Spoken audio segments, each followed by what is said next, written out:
आज हम त्रिकोणमितीय अध्याय के त्रिकोणमितीय अनुपात के पूरक कोण से संबंधित कुछ अभ्यास प्रश्नावली के प्रश्न देखेंगे। साथ ही कोण मापन की पद्धतियों पर भी हम विस्तार से अध्ययन करेंगे। सिद्ध कीजिए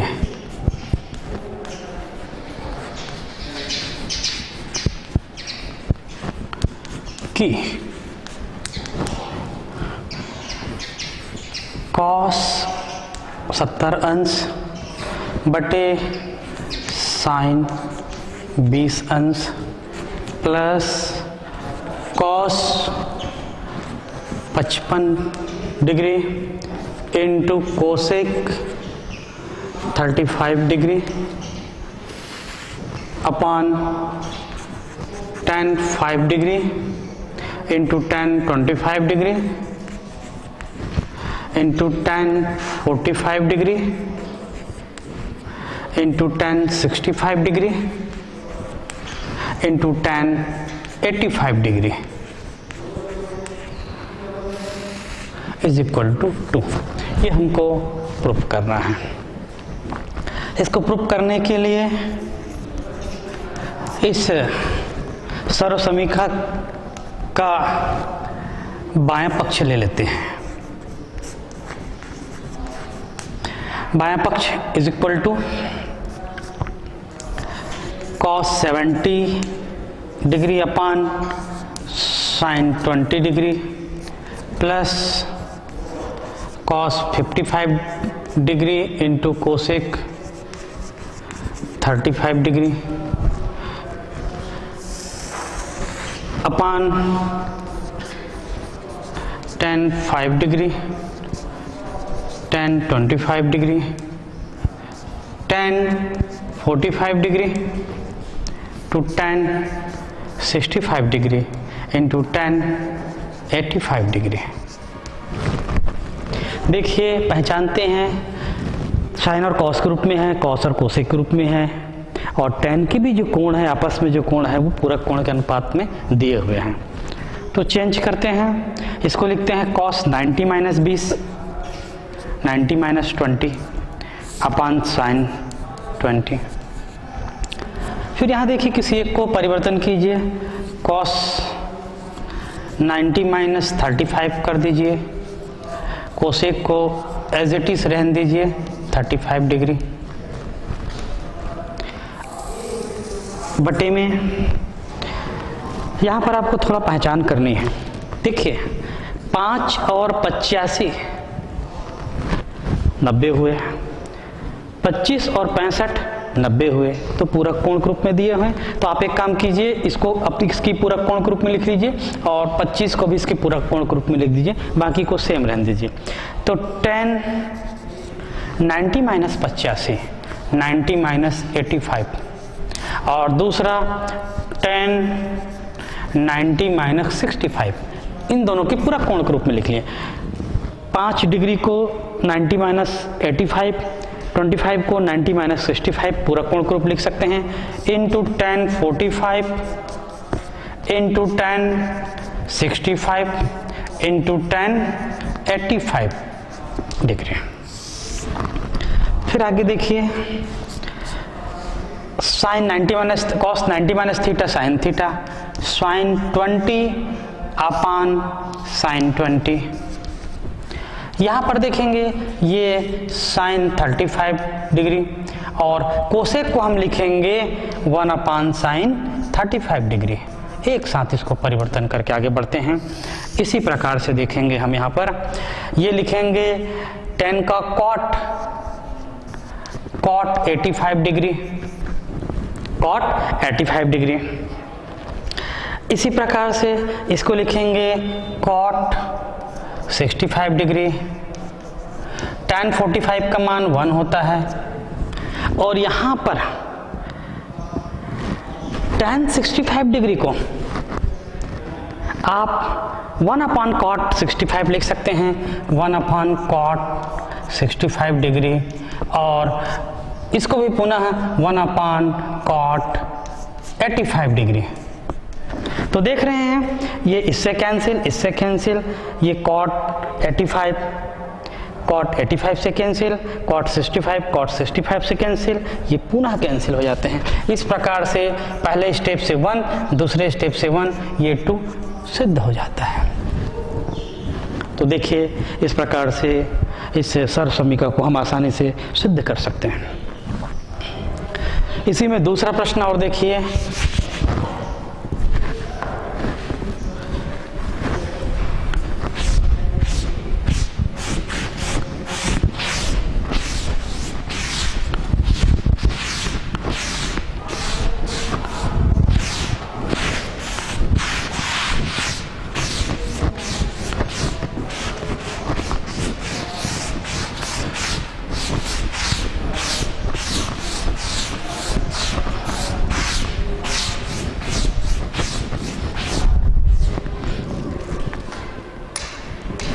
दूसरा प्रश्न, त्रिकोणमिति सारणी के प्रयोग किए बिना ही, जहां पर भी इस प्रकार से प्रश्न आया रहेगा तो समझ जाना ये त्रिकोणमिति कोण के पूरक अनुपात के रूप में लिखेंगे।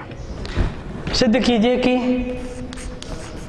tan 7 degree into tan 23 degree into tan 60 degree into tan 67 degree into tan 83 degree is equal to √3।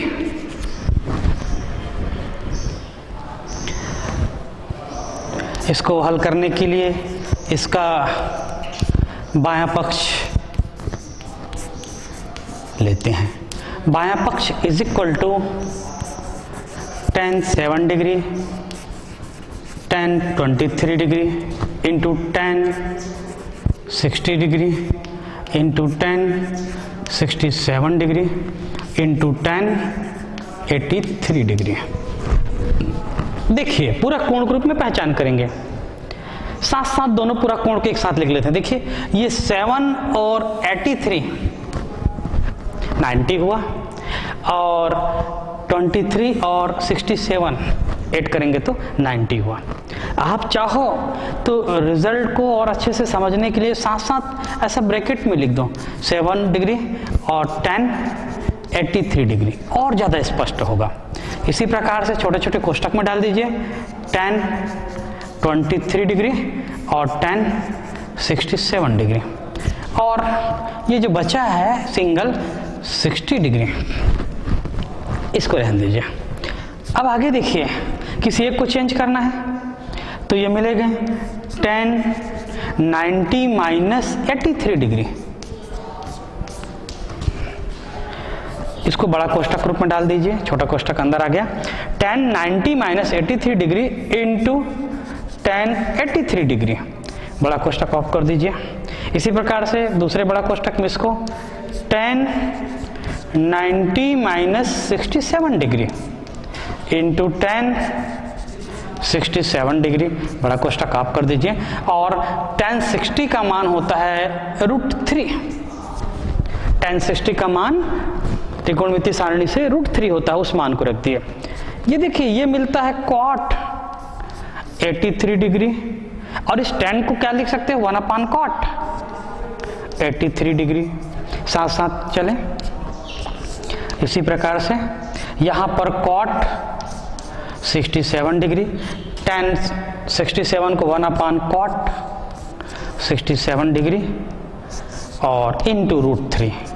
तो हम देखते हैं सेम रिजल्ट कैंसिल हो गया, और आपको मिलता है 1 इंटू 1 इंटू √3, और प्राप्त मिलता है √3। यही आपका दायां पक्ष है। तो हमने बहुत सारे अभ्यास में त्रिकोणमिति अनुपात के पूरक कोण से संबंधित प्रश्नों का अभ्यास किया। त्रिकोणमिति के अगले विषय वस्तु में हम ले जाते हैं आपको कि हम किसी जीवा की लंबाई कैसे ज्ञात करते हैं।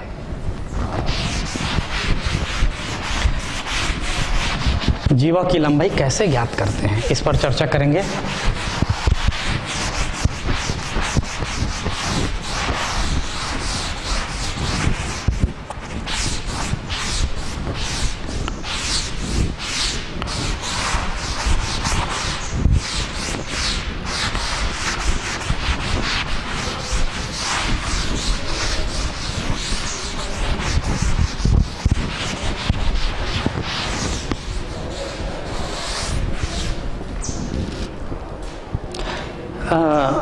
समझते हैं इसको इस तरीके से, जीवा की लंबाई,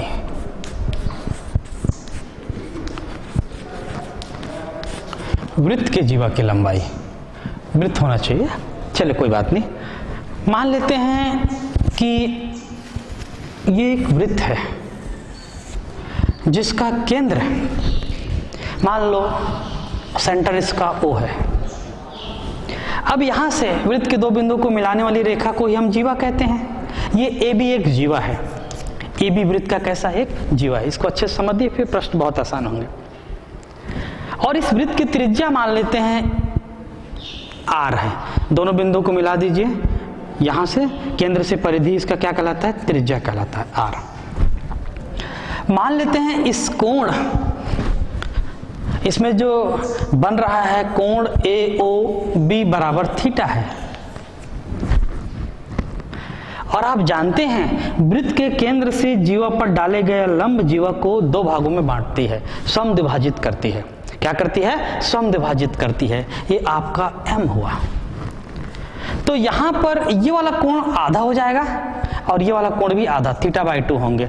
इसी प्रकार से कोण AOM बराबर θ/2, इसी प्रकार से कोण BOM बराबर भी θ/2 आधा हो जाएगा। ये लंब है और हम जानते हैं कि जो लंब होता है जीवा को समद्विभाजित करता है, दो बराबर भागों में बांटता है, अर्थात क्या हो जाएंगे, AM बराबर AB का आधा हो जाएगा, AB/2। इस प्रकार से एक प्रमेय हुआ। अब देखते हैं ये समकोण त्रिभुज में, कौन सा समकोण त्रिभुज दिख रहा है आप लोगों को, समकोण त्रिभुज AMO में, AMO में साइन थीटा।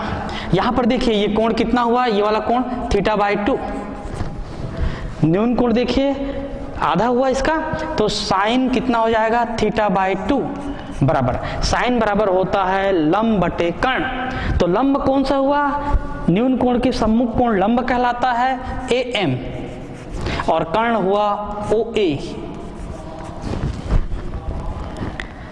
क्रॉस मल्टीप्लिकेशन कर दीजिए, AM is equal to OA sine θ/2।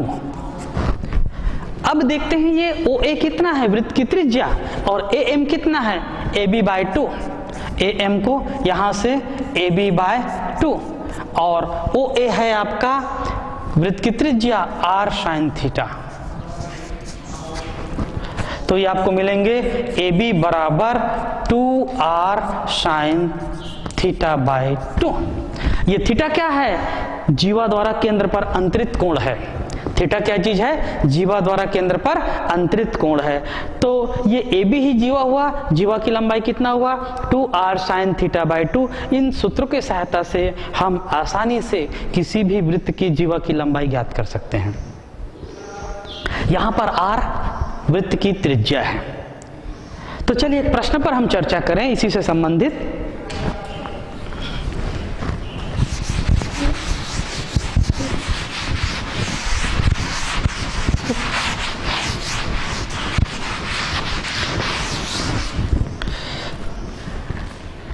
इसी से संबंधित प्रश्न पर चर्चा करें।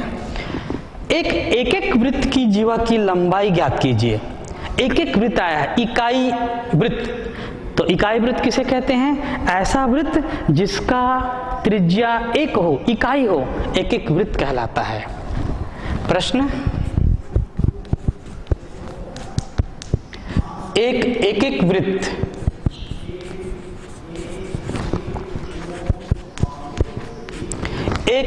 एक वृत्त की जीवा की लंबाई ज्ञात करना है कि जीवा की लंबाई ज्ञात कीजिए।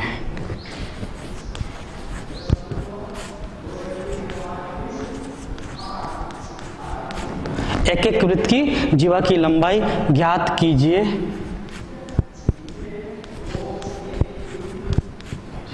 जो केंद्र के साथ, जो केंद्र पर 60 अंश का कोण बनाती है।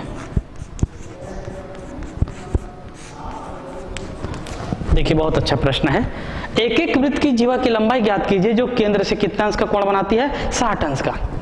तो कहने का तात्पर्य क्या है कि मान लीजिए ऐसा चित्र बनाया, फिगर बनाया, इसके माध्यम से समझने का प्रयास करते हैं। ये केंद्र है उसका, ये मान लो इसके जीवा है, ए भी एक जीवा है। कितना का कोण बना रहा है ये केंद्र के साथ? 60 अंश का कोण बना रहा है। कितने अंश का कोण बना रहा है? 60 अंश का कोण बना रहा है। तो ये जीवा की लंबाई हमको ज्ञात करना है। तो जीवा की लंबाई, और यहां पर एक एक वृत्त है तो ये r बराबर इसकी त्रिज्या 1 होता है, ध्यान रखेंगे। त्रिज्या कितना हुआ? 1 हुआ, क्योंकि वृत्त की त्रिज्या कितना है? 1 है, इसलिए 1 हुआ, 1 इकाई हुआ। और केंद्र पर अंतरित कोण जिसको हम थीटा कहते हैं, ये थीटा है आपका 60। तो जीवा की लंबाई ज्ञात कीजिए। सूत्र डायरेक्ट मान रखेंगे, जीवा की लंबाई। तो जीवा की लंबाई का सूत्र क्या होता है? 2r sin theta by 2। 2r का मान 1 है, sin थीटा का मान 60/2 अर्थात 2 sin 30, और sin 30 का मान होता है 1/2। sin 30 का कितना मान होता है? 1/2। 2 × 1/2, 2 से 2 कैंसिल हो गया, 1 इकाई। देखिए कितना आसानी से हम इस एक एक वृत्त की जीवा की लंबाई ज्ञात कर सकते हैं। तो आपको सूत्र में को याद रखना है, त्रिज्या को मान रख लेना है, और उस पे केंद्र पर अंतरित कोण को मान रख देना है, उसका आधा करके साइन फलन निकाल के उस वैल्यू को रख के हल कर लेना है। इस प्रकार से हम जीवा की लंबाई को ज्ञात कर सकते हैं। इसके पास हमारा दूसरा टॉपिक है, वो है कोणों का मापन की पद्धति। कोणों की मापन की पद्धति। तो ये कोण क्या होते हैं, इस पर हम चर्चा करेंगे। दूसरा हमारा बिंदु है कोण की मापन की पद्धति।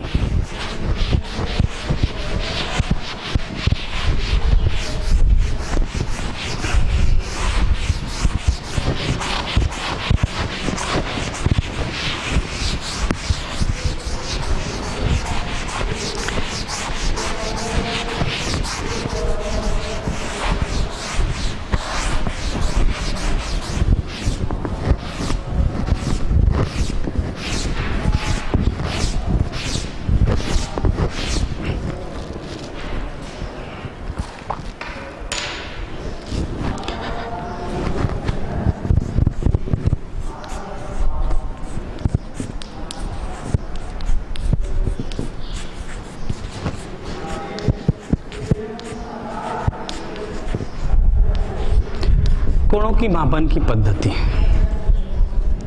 सबसे पहले देखते हैं कि कोण किसे कहते हैं। तो किसी समतल में किसी परिक्रामी रेखा के उसके प्रारंभिक स्थिति से अंतिम स्थिति के घूर्णन को ही हम कोण कहते हैं।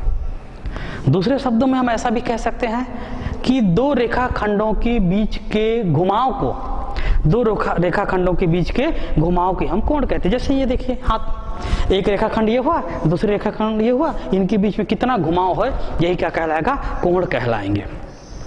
अब इस कोण में देखिए, समतल पर दो लंबवत अक्ष की कल्पना करते हैं। मूल बिंदु वो है, ये x अक्ष है धनात्मक, और ये x अक्ष ऋणात्मक अक्ष, और ये y धनात्मक, और ये y डैश ऋणात्मक अक्ष कल्पना करते हैं।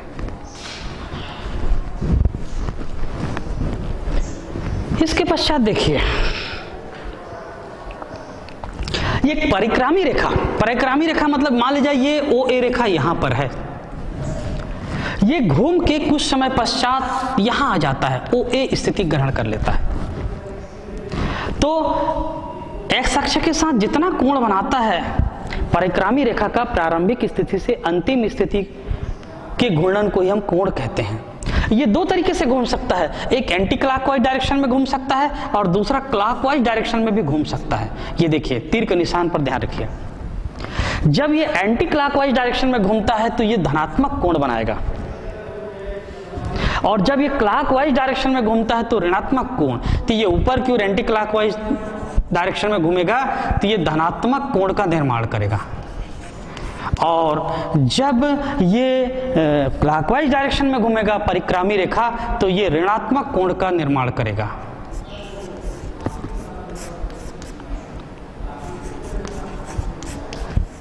तो ये बात यहां पर स्पष्ट हो गई, धनात्मक कोण और ऋणात्मक कोण। चाहे धनात्मक कोण हो चाहे ऋणात्मक कोण हो, इस कोणों को मापने की अपनी एक पद्धति होता है। तो कोणों को मापने की 3 पद्धति है, कोण मापन की 3 पद्धति है।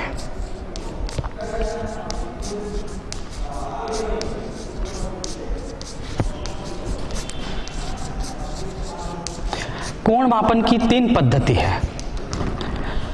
पहला पद्धति होता है वो षष्टिक पद्धति।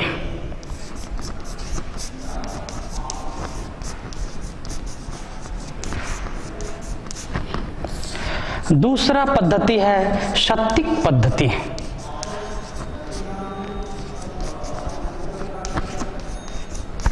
और तीसरा पद्धति है वो वृत्तीय पद्धति।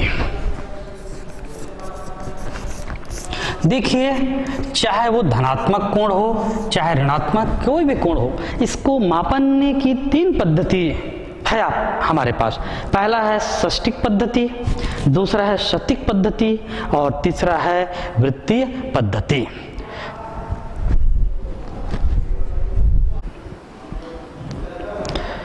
कोण मापन की 3 पद्धतियां, षष्टिक पद्धति, शतिक पद्धति और वृत्तीय पद्धति। पहला नंबर का देखेंगे हम षष्टिक पद्धति।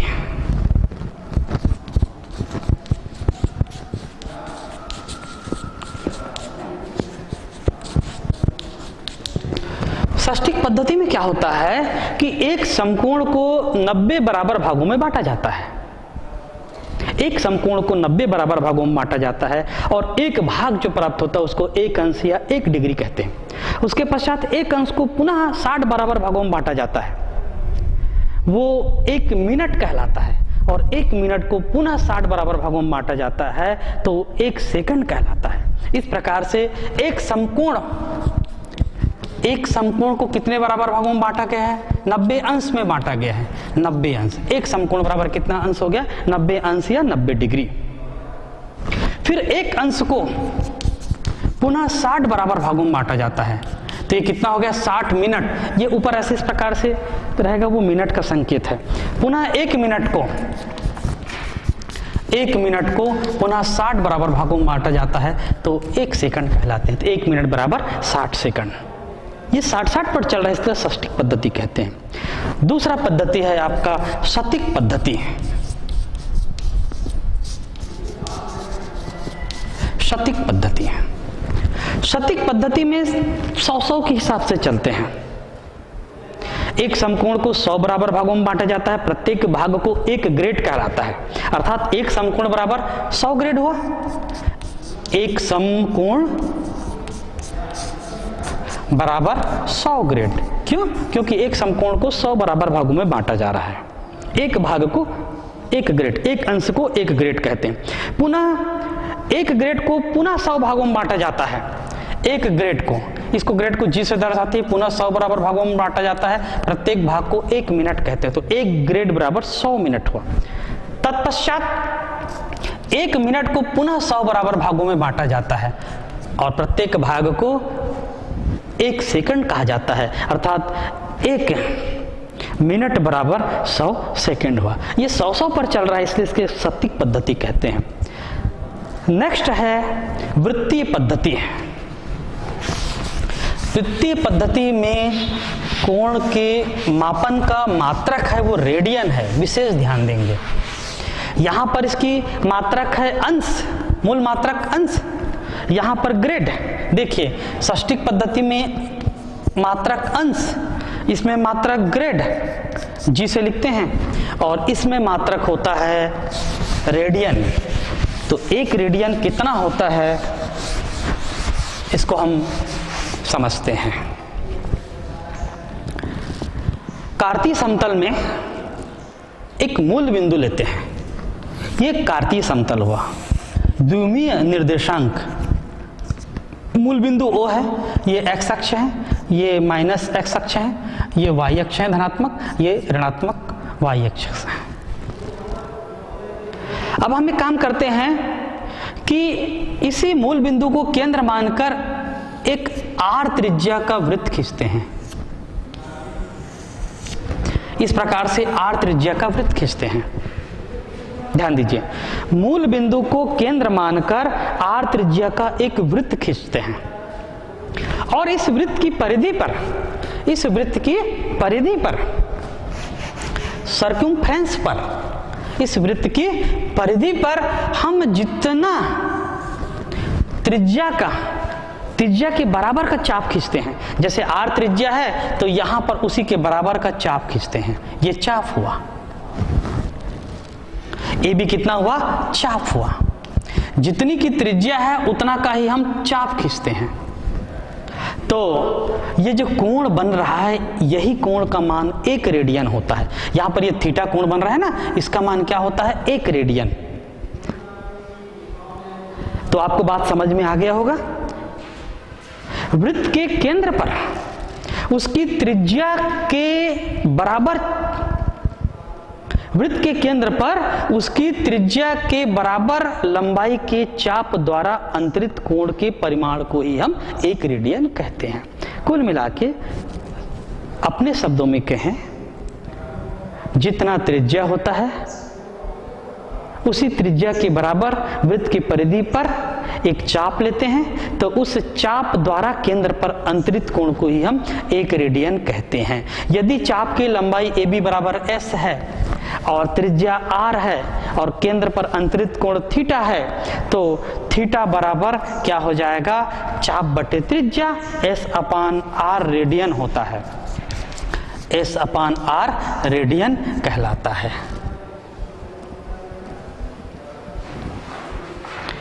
तो केंद्र पर अंतरित कोण, वृत्त के केंद्र पर बना कोण रेडियन में, वृत्त के केंद्र पर बना कोण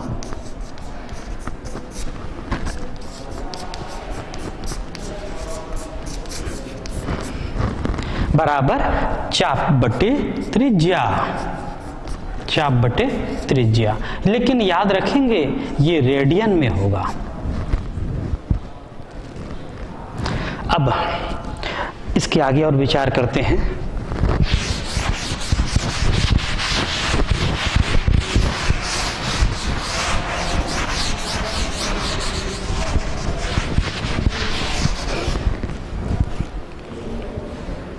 कि इसका मान कितना होता है। देखिए, ध्यान दीजिए, वृत्त की परिधि की लंबाई कितना होता है? 2 पाई आर। आर अगर त्रिज्या है तो वृत्त की परिधि की लंबाई कितना होता है? 2 पाई आर। और वृत्त की परिधि को वृत्त के त्रिज्या के बराबर भागों में बांटा जाए। ध्यान देंगे, वृत्त के परिधि को वृत्त की त्रिज्या के बराबर भागों में बांटा जाए तो कुल भाग की संख्या, कुल कितने भाग होंगे?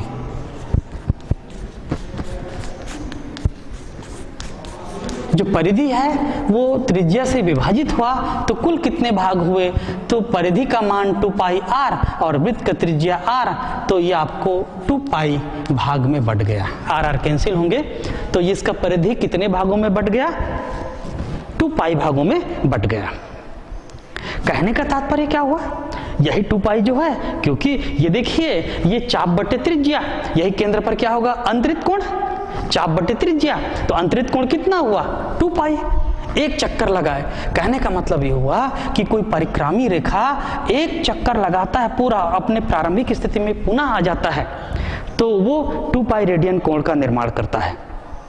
अतः वृत्त की परिधि द्वारा वृत्त के केंद्र पर बने कोण का मान 2 पाई रेडियन होता है। और आप जानते हैं, अंश में चर्चा करें तो वृत्त की परिधि द्वारा केंद्र पर अंतरित कोण कितना होता है? ये 1/4 में 90 अंश, दूसरे चतुर्थांश में 90 अंश, तीसरे चतुर्थांश में 90 अंश और चौथे चतुर्थांश में 90 अंश। 90 धन 90 धन 90 धन 90 अर्थात 4 समकोण, अर्थात 360 अंश। इसी बात को लिखेंगे, चूंकि चाहे आप रेडियन में कहें चाहे अंश में कहें, 2 पाई रेडियन, 2 पाई रेडियन ये वृत्तीय पद्धति में हुआ। और दूसरा षष्टिक पद्धति में 4 समकोण कहेंगे। इसी 4 समकोण को 360 अंश भी कहते हैं। इस बात को विशेष ध्यान देंगे क्योंकि हम संबंध याद कर रहे हैं किनके बीच पे, रेडियन और अंश के बीच में। इसलिए 1 रेडियन बराबर 2 से भाग दे दीजिए, 1 पाई रेडियन या पाई रेडियन कहें इसको, या 2 पाई से पूरा भाग दे दीजिए। 1 रेडियन बराबर 4/2 पाई समकोण या 360/2 पाई। इसलिए पाई रेडियन कर दीजिए, पाई से फिर मल्टीप्लिकेशन कर दीजिए। पाई रेडियन बराबर पाई पाई कैंसिल हो जाएंगे, तो यहां पर क्या हो जाएंगे, पाई कैंसिल हो जाएंगे, 4/2 मतलब 2 समकोण, 2 समकोण, पाई पाई कैंसिल हो जाएगा और 360 का आधा कितने हो जाएंगे, 180 अंश, 180 अंश। तो यहां पर पाई रेडियन का अर्थ होता है 2 समकोण या 180 अंश। इस प्रकार से हमारा जो तीसरा पद्धति है वो वृत्तीय पद्धति में हम किसी कोण को रेडियन के द्वारा माप सकते हैं। अब तीनों पद्धति हमने पढ़ लिया। पहला पद्धति होता है षष्टिक पद्धति जिसमें मात्रक होता है अंश। दूसरा शतिक पद्धति जिसमें मात्रक होता है ग्रेड। और तीसरा वृत्तीय पद्धति जिसमें मात्रक होता है रेडियन। इन तीनों में संबंध स्थापित कर हम कुछ प्रश्नों को अभ्यास करेंगे।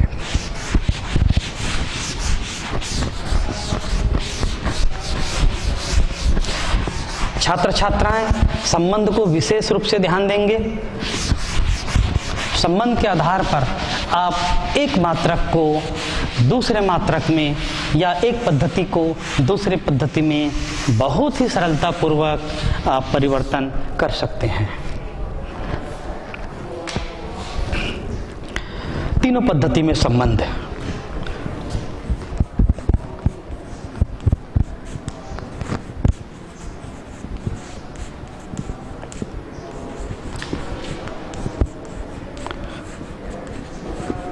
तीनों पद्धति में संबंध। तीनों पद्धति का अर्थ, तीनों सिस्टम हमने जो बताया है उसी में। मान लेते हैं किसी कोण का माप अंश में d लिखते हैं। अंश में हम दर्शाते हैं ऐसा d अंश, ऐसा। ग्रेड में ऐसा g लिख के इस प्रकार से दर्शाते हैं। और रेडियन में ऐसा थीटा लिख के ऊपर ऐसा c दर्शाते हैं। मान लीजिए आपने इस प्रकार से तीनों, किसी कोण को तीनों पद्धति में इस प्रकार से लिख लिया। शुरुआत यहां से करेंगे। चूंकि 90 अंश अभी हमने पढ़ा, 90 अंश बराबर एक समकोण। कौन से पद्धति में? षष्टिक पद्धति में। 90 अंश बराबर एक समकोण, एक समकोण हुआ। इसलिए d अंश बराबर d/90 समकोण होंगे। d/90 समकोण।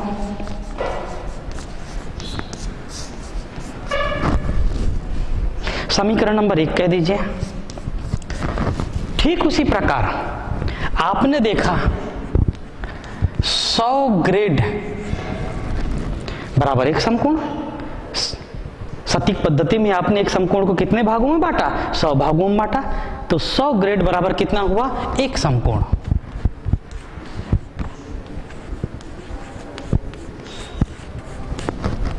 इसलिए ग्रेड को किसमें दर्शाते हैं? कैपिटल G के ऊपर G पावर। इसलिए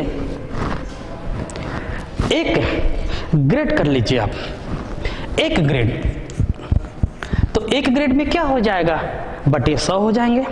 1/100 के ऊपर G समकोण। और ज्यादा क्लियर हो जाएगा। यहां पर भी ऐसे कर सकते थे, एक अंश करके फिर d अंश कर सकते थे। कर लीजिए, ज्यादा अच्छा है। एक अंश बराबर 1/90 समकोण। और आपको स्पष्ट हो जाएगा। इसलिए डी अंश बराबर डी बटे 90 समकोण।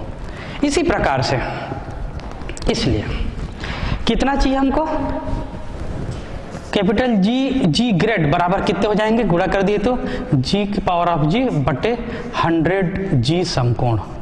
सब समकोण में चल रहे हैं। और आखिरी पद्धति में हम चर्चा करेंगे रेडियन पर।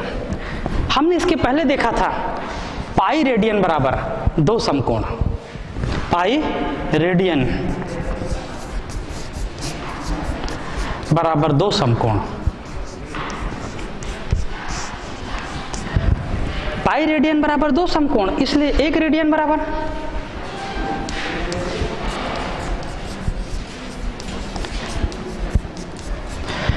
2 बटे पाई समकोण, 2 बटे पाई समकोण, भाग दे दीजिए 2 बटे पाई समकोण। हमको क्या निकालना है, थीटा सी रेडियन या थीटा रेडियन। सी मतलब रेडियन से दर्शाते हैं, इसलिए थीटा रेडियन बराबर थीटा से गुणा कर दीजिए 2 थीटा अपान पाई, 2 थीटा अपान पाई समकोण। देखिए बहुत ही, यहां पर आपने डी अंश को दर्शाया, यहां पर जी ग्रेड में दर्शाया, यहां पर थीटा रेडियन में दर्शाया, और सबका इधर मात्रा किस में आ गया, समकोण में आया है। तो तीनों से हम संबंध स्थापित करेंगे। ये समीकरण 1, दूसरे नंबर का समीकरण 2 और तीसरे नंबर का समीकरण 3। समीकरण 1, 2 और 3 में हम संबंध ज्ञात करते हैं।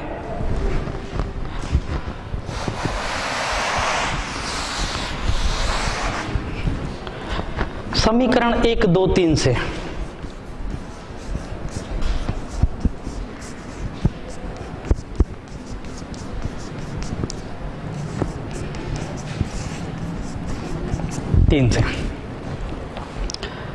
समीकरण की राइट हैंड साइड में क्या था, d बटे x1 90, d बटे 90, यह था d बटे 90। समीकरण का क्या है,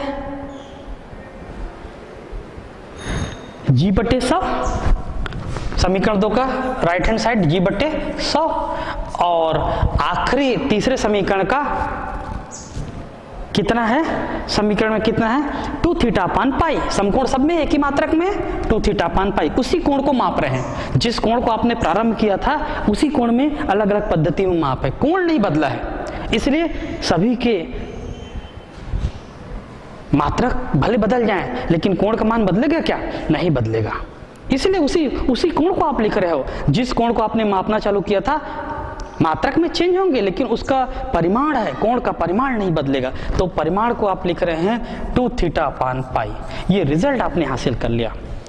ये 2 है, 2 थोड़ा ऑड लग रहा है, इसलिए हम 2 का भाग कर देते हैं नीचे में, दिया 2 का नीचे में गुणा कर देते हैं हंस में, तो ये 180 हो गया और जी बटे 200 हो गया और थीटा अपान पाई हो गया। अब इस सूत्र की सहायता से आप किन्हीं भी 2 मात्रकों को आसानी में, किसी एक मात्रक को दूसरे मात्रक में आसानी से चेंज कर सकते हैं। किसी एक पद्धति के कोण के मान को दूसरे पद्धति के कोण के मान में बहुत आसानी से चेंज कर सकते हैं। बस आपको ध्यान ही रखना है कि d बटे 180 बराबर g बटे 200 बराबर थीटा बटे पाई। ये किसी एक कोण को विभिन्न पद्धति में आप चेंज कर सकते हैं। अब कैसे चेंज करेंगे, देखिए इस पर भी हम चर्चा कर लेते हैं।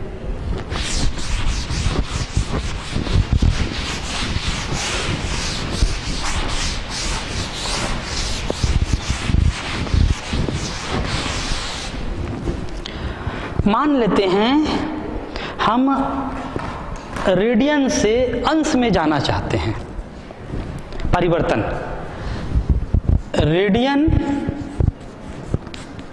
से अंश में परिवर्तन। विद्यार्थी विशेष ध्यान देंगे, अंश में परिवर्तन। अब इन सूत्रों का हम कैसे इस्तेमाल करते हैं, देखिए रेडियन, ये वाला रेडियन है थीटा वाला, ये वाला ग्रेड है और ये वाला अंश है। तो कौन से इस्तेमाल हो रहा है, ये अंश वाला और रेडियन वाला, दो बीच को छोड़ देते हैं, हम अपना संबंध स्थापित कर लेते हैं, d/180 बराबर θ/π दोनों में। अब रेडियन से अंश में, तो कहने का मतलब अंश का मतलब क्या हुआ, d, अंश का मतलब क्या हुआ d, तो यहां से d का मान ज्ञात कर लीजिए अंश में, d बराबर क्या हो जाएंगे, गुणा हो जाएंगे थीटा इंटू 180/π, 180/π, आसानी से रेडियन का अंश में चेंज हो जाएगा। इसी प्रकार से अंश से रेडियन में फिर बहुत अच्छा रिजल्ट आपके सामने आएगा, उस पर विचार करेंगे, अंश से रेडियन में बदलेंगे।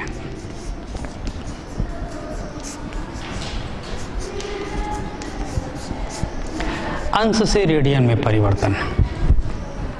अब अंश से रेडियन में परिवर्तन इसी समीकरण में, क्योंकि ये अंश में है और रेडियन में, तो यहां पर आप थीटा बराबर लिख लेंगे, तो थीटा बराबर क्या हो जाएंगे, d गुणित ये ऊपर गुणा हो जाएगा π/180, π/180 अंश। क्या रिजल्ट पर आप देखिए, रेडियन से अंश में जाने के लिए इस राशि पर विचार कीजिए, 180/π का गुणा हो गया, शॉर्टकट मेथड। और यदि अंश से रेडियन में जाना है तो इसका उल्टा कितना गुणा करना पड़ेगा, रेडियन में अंश में π/180 का। देखिए अंश में जाना है तो रेडियन के मान को 180/π से गुणा कर दीजिए, और यदि अंश से रेडियन में जाना है तो π/180 से गुणा कर दीजिए, आपको मान निकल आएगा। एक छोटा सा उदाहरण के माध्यम से इसको समझने का प्रयास करते हैं। यहीं पर इसी खंड में मान लेते हैं कि आपका थीटा बराबर π/3 है, π/3 रेडियन है, इसको अंश में बदलना है, तो d बराबर देखिए, इस थीटा के मान को क्या रख देंगे, π/3, थीटा को क्या रख देंगे, π/3 गुणित 180/π। ये देखिए π कैंसिल हो गया और ये कितने हो गए, 60 अंश। कहने का तात्पर्य क्या हुआ, जो कोण 60 अंश था उसका रेडियन में मान π/3 और अंश में मान 60 अंश।